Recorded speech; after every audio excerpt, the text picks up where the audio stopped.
नमस्कार, मैं हूं सिद्धार्थ प्रकाश। एक तरफ दो पड़ोसी मुल्कों के बॉर्डर पर गोलियों की तड़तड़ाहट, दर्जनों सैनिकों की मौत और दूसरी तरफ हजारों मील दूर से एक आवाज आती है, मैं इस जंग को सुलझा दूंगा। जी हां, ये आवाज है अमेरिका के राष्ट्रपति डोनाल्ड ट्रंप की। पाकिस्तान और अफगानिस्तान के बीच अचानक एक ऐसी जंग छिड़ गई है जिसने पूरी दुनिया का ध्यान खींचा है और अब इस कहानी में ट्रंप की एंट्री ने इसे और भी दिलचस्प बना दिया है। तो सवाल यह है, आखिर ये लड़ाई छिड़ी क्यों?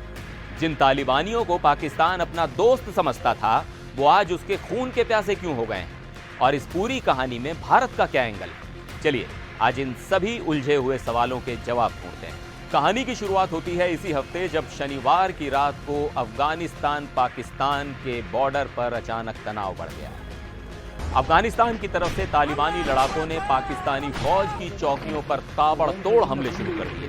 पाकिस्तान ने भी जवाबी कार्रवाई की, तोपें गरजी, ड्रोन से हमले हुए और रविवार सुबह तक ये बॉर्डर एक जंग के मैदान में तब्दील हो चुका था। आंकड़ों की बात करें तो पाकिस्तान ने अपने 23 सैनिकों के मारे जाने की पुष्टि की है, जबकि तालिबान ने अपने 9 लड़ाकों की मौत मानी है। हालांकि दोनों ही पक्ष एक दूसरे को कहीं ज्यादा नुकसान पहुंचाने का दावा कर रहे हैं। सोमवार तक गोलीबारी तो थम गई है, लेकिन तनाव की आग अब भी सुलग रही है। अब आते हैं सबसे बड़े सवाल पर, यह सब शुरू कैसे हुआ? इसकी जड़ में है पाकिस्तान का एक हवाई हमला। कुछ दिन पहले पाकिस्तानी एयरफोर्स ने अफगानिस्तान की राजधानी काबुल में एक एयर स्ट्राइक की थी। पाकिस्तानी सुरक्षा अधिकारियों का दावा है कि उनका निशाना था टीटीपी यानी तहरीक तालिबान पाकिस्तान का सरगना। वो बचा या मारा गया ये अभी साफ नहीं है। इसी एयर स्ट्राइक को तालिबान ने अपनी संप्रभुता का उल्लंघन माना और बदले की कार्रवाई के तौर पर बॉर्डर पर हमला बोल दिया। यहां आपके लिए यह जानना जरूरी है कि ये टीटीपी आखिर है कौन भला। देखिए, अफगानिस्तान में जो हैं वो अफगानी तालिबान है, लेकिन 2007 में पाकिस्तान के ही पश्तून इलाकों में कई जिहादी गुटों ने मिलकर बनाया तहरीक तालिबान पाकिस्तान यानी टीटीपी। ये बना तो अफगानी तालिबान के मॉडल पर था, लेकिन इसकी विचारधारा अलकायदा से प्रभावित और कहीं ज्यादा कट्टर थी।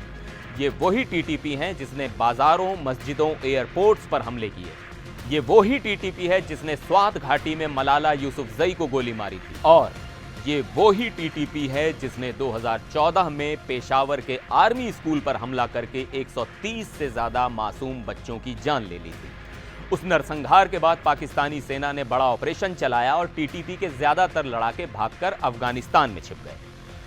अब कहानी में आता है सबसे दिलचस्प मोड़। 2021 में जब अफगानिस्तान में तालिबान ने सत्ता पर कब्जा किया तो सबसे ज्यादा खुश होने वाले देशों में पाकिस्तान भी था।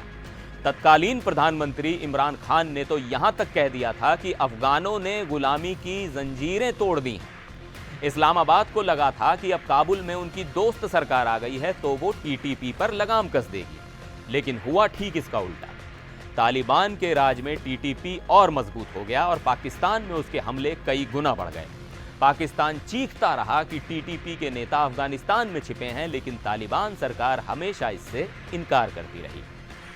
जिस तालिबान को पाकिस्तान ने 20 साल तक पाला पोसा, आज वही उसे आंख दिखा रहा है। इस्लामाबाद का कहना है कि अब उसके सब्र का बांध टूट चुका है। और इस कहानी में एक और एंगल है, भारत का। पाकिस्तान सरकार ये आरोप लगाती रही है कि भारत अफगानिस्तान के साथ मिलकर टीटीपी को सपोर्ट कर रहा है ताकि पाकिस्तान को अस्थिर किया जा सके। हालांकि नई दिल्ली ने हमेशा इन आरोपों को बेबुनियाद बताया है। पाकिस्तान की टेंशन तब और बढ़ गई जब हाल ही में अफगानिस्तान के विदेश मंत्री आमिर खान मुत्तकी भारत के दौरे पर आए थे और नई दिल्ली ने काबुल के साथ अपने रिश्तों को और मजबूत करने का ऐलान किया। और अब इस पूरी उलझी हुई कहानी में एंट्री हुई है अमेरिका के राष्ट्रपति डोनाल्ड ट्रंप की। रविवार को मिडिल ईस्ट जाते हुए ट्रंप ने पत्रकारों से कहा कि मैंने सुना है कि पाकिस्तान और अफगानिस्तान के बीच एक जंग चल रही है, मुझे वापस आने दो, मैं एक और जंग सुलझाने जा रहा हूं क्योंकि मैं जंग सुलझाने में माहिर हूं। अब ट्रंप का यह बयान उनकी खास स्टाइल का हिस्सा है, लेकिन इसने इस क्षेत्रीय संघर्ष को एक अंतर्राष्ट्रीय हेडलाइन बना दिया है। तो कुल मिलाकर अब स्थिति यह है कि पाकिस्तान और अफगानिस्तान, जो कभी दोस्त हुआ करते थे, आज एक दूसरे के खिलाफ खड़े हैं। और इसकी वजह है टीटीपी, एक ऐसा संगठन जिसे कथित तौर पर पाकिस्तान ने ही कभी बढ़ावा दिया था। अब वही भस्मासुर पाकिस्तान को जला रहा है। और इस क्षेत्रीय आग में डोनाल्ड ट्रंप अपनी राजनीतिक रोटियां सेकने की तैयारी कर रहे हैं। अब आप बताइए, आपको क्या लगता है, क्या ट्रंप वाकई इस मुद्दे को सुलझा पाएंगे या ये सिर्फ एक हवाई बयान है? अपनी राय हमें नीचे कमेंट सेक्शन में जरूर बताइएगा। फिर मिलेंगे एक और वीडियो में, तब तक देखते रहिए एनडीटीवी इंडिया।